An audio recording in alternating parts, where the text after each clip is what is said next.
Howdy. Tonight we're going to read, or today, because I'll be posting this at midnight, and you probably won't see it until the morning, unless you just can't sleep, like I can't. And you'll see it, I guess it'll still be in the morning. Anyway, so we're going to read 3rd Nephi chapter 8, and before I begin, if I hit pause and say a prayer and ask for discernment, you can totally understand that's what you're supposed to. And while you're praying, don't forget to ask for blessings for yourself, for your friends, for your family, for things to go well in your life, or whatever. You can pray for me if you want. I mean, I'm not opposed to that at all. I won't deny myself those blessings, and you shouldn't deny yourself the blessings of blessing me either. If you want to analyze a conference talk with me, send me an email at thetruthaboutwaffles@gmail.com. As you may recall, I originally said that I would analyze talks from General Conference, but I don't think it's practical to do that. I think it's easier if I specifically analyze something with you, and it's a topic that you find important or that just stands out to you. I think it's going to help you a lot more if we do that, and plus you get to interact with me directly. So yeah, hit me up. I'm also going to be going back on Twitter, so you can hit me up there as well. I won't check it very often, so don't expect me to respond immediately, but I am going to be posting notifications for my videos on there, so at the very least once or twice a week I'll be able to respond or see what you've sent to me. So that's at thetruthaboutwaffles, I think. I'm pretty sure that's it. Check the About page for this channel, and it's there. There should be a link there. And what else? There are links in the description you can use to follow along online, or follow along and skip ahead and jump back and just go any direction you want. Either through LDS.org or by downloading the Gospel Library app for your Windows and or iOS device. And there's also a link you can use to request a copy of the Book of Mormon directly from the church. But if you don't want to do that because you don't want missionaries showing up at your door, you don't want to be in a database, you are free to email me at thetruthaboutwaffles@gmail.com, and I will send you one on my own dime. And I'll send it to you in English and Spanish and German, whatever language you want. If it's available, I'll be sure to get it and I'll send it to you. And I will write my testimony on the inside cover, the outside cover, anywhere there's available space. And did I say hit pause and say a prayer? I did, because I told you to bless me. Take notes. If something jumps out at you or you get confused about something, then start the video over, or hit pause, pray, go back a few seconds, watch it over, or reread it. Ask a Mormon, ask a missionary. Go to Mormon.org, see if you can find somebody to help you out there.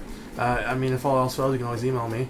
And unfortunately, I don't get notifications for my emails like I should, because that inbox is one I don't check very often. But when I see your email, I will respond. Yeah, that's it. Let's get started. And now it came to pass. Oh, this is chapter 8, by the way, if you forgot already. That according to our record, and we know our record to be true, for behold, it was a just man who did keep the record. For he truly did many miracles in the name of Jesus.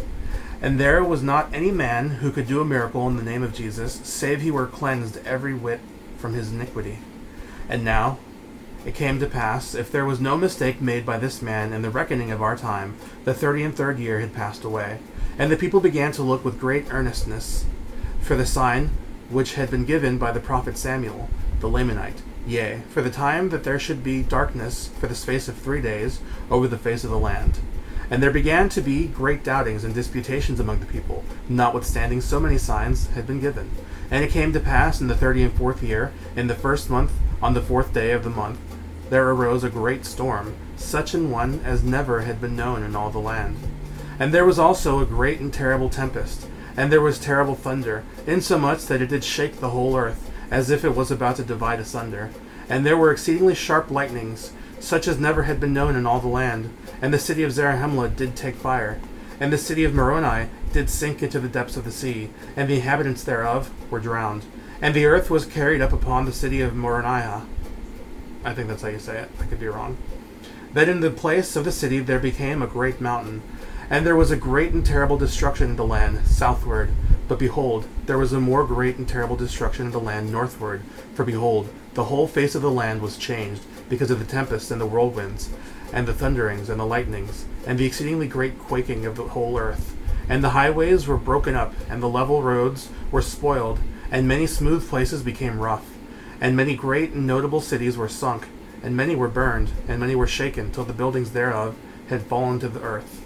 And the inhabitants thereof were slain, and the places were left desolate. And there were some cities which remained, but the damage thereof was exceedingly great. And there were many in them who were slain. And there were some who were carried away in the whirlwind, and whither they went no man knoweth, save they know that they were carried away. And thus the face of the whole earth became deformed, because of the tempests, and the thunderings, and the lightnings, and the quaking of the earth.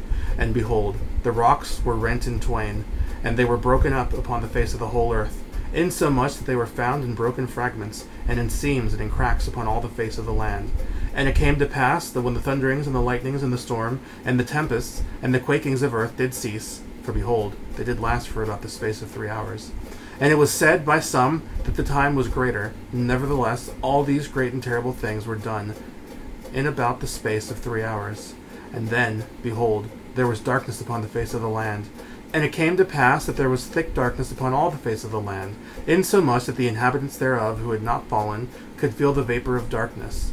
And there could be no light, because of the darkness, neither candles, neither torches, neither could there be fire kindled with their fine and exceedingly dry wood, so that there could not be any light at all. And there was not any light seen, neither fire nor glimmer, neither the sun nor the moon, nor stars, for so great were the mists of darkness which were upon the face of the land. And it came to pass that it did last for the space of 3 days, that there was no light seen, and there was great mourning and howling and weeping among all the people continually. Yea, great were the groanings of the people, because of the darkness and the great destruction which had come upon them. And in one place they were heard to cry, saying, Oh, that we had repented before this great and terrible day, and then would our brethren have been spared, and they would not have been burned in that great city Zarahemla. And in another place they were heard to cry and mourn, saying, Oh, that we had repented before this great and terrible day, and had not killed and stoned the prophets, and cast them out. Then would our mothers and our fair daughters and our children have been spared, and not have been buried up in that great city, Moroniah. And thus were the howlings of the people great and terrible. Alright, so thank you for watching, and keep an eye out for more videos, because I'm feeling kind of creative. And yeah, have an awesome week. Later.